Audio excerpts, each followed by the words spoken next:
James Davis and then Luke Evans. Thank you, Chair, and thank you, Professor Horby, for your time this morning. There's understandably huge public interest in drug treatment for COVID, and I am sure many of my colleagues also are frequently contacted by constituents who say, what about vitamin D, what about ivermectin, that was raised with me this week. Can you outline, in terms of the recovery trial, how you identify candidates, drug candidates, to go forward for evaluation? Yes, it's gone through some evolution.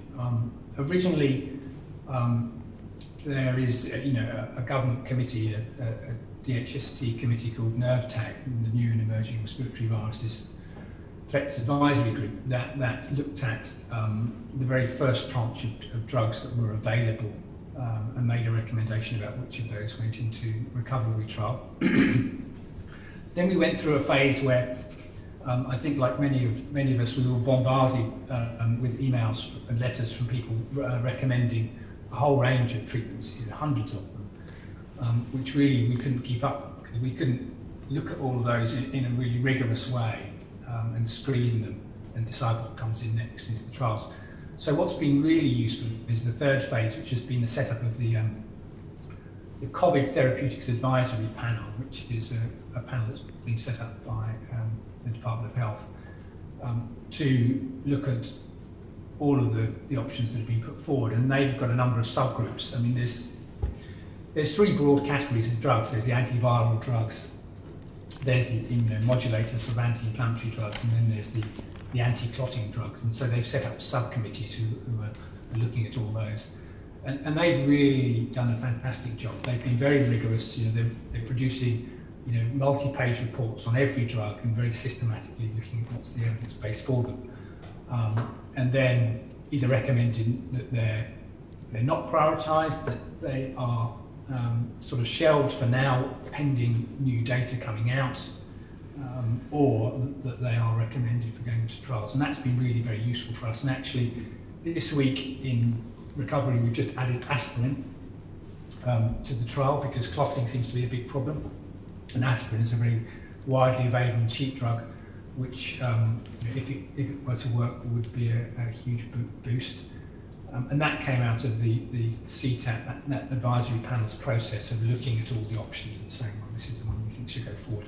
And so I think that is functioning very well, and we're very happy with that.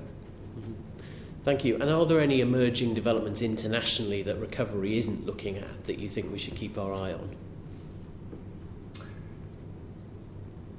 We are watching carefully. There's a lot of trials out there, many thousands of trials, so it's a bit difficult to keep track. But most of them are small and are unlikely to give definitive answers. So we're keeping our eyes on the bigger trials.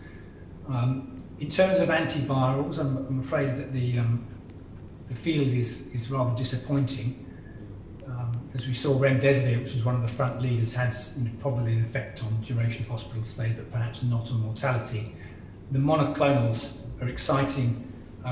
There is emerging data of efficacy in outpatients, so preventing hospitalisation and reducing duration of stay, so that they are promising.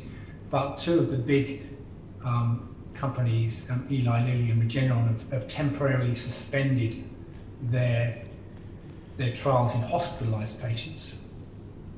Well, Eli Lilly stopped theirs for lack of effectiveness, and Regeneron have paused theirs for potential safety concerns. So that's a little bit disappointing, but we need to see more data to know if that is something to worry about. There's not many patients in those trials, so I think it remains to be seen whether they'll be effective in hospitalised patients.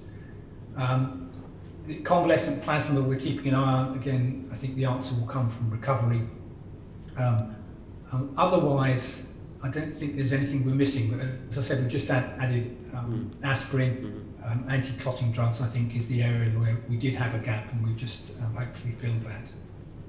Understood. And finally, from me, how effective do you think the NHS has been at adopting best practice management of COVID patients? Good question. What we've actually seen is that, although it's early days, it would appear that the case fatality rate in hospitalised patients has come down quite a lot. At the moment, it's looking like the case fatality rate is about 15% in hospitalised patients, having come down from about 30% in wave 1, so it's really a big difference.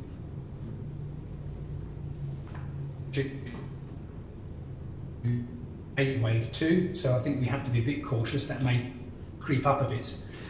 Professor Horby, we'd lost you for a brief second there when I think you were giving us a crucial figure, so would you just go back to that? So the case fatality rate in hospitalised patients appeared to be about 30% in wave 1. It now appears to be about 15%, so about half, which is really fantastic news. We have to be a bit cautious because the age profile is not the same at the moment, and as more older people come in, that will creep up, I think. But it does indicate, I think, that the NHS is getting better at treating COVID patients, and I think there's a number of areas where that improvement has happened. One is in the use of respiratory support, the use of oxygen, non-invasive ventilation, so the face masks with positive pressure and hoods, and intubation invasive mechanical ventilation. I think the clinicians are getting better at managing that part of the disease, and that is improving survival.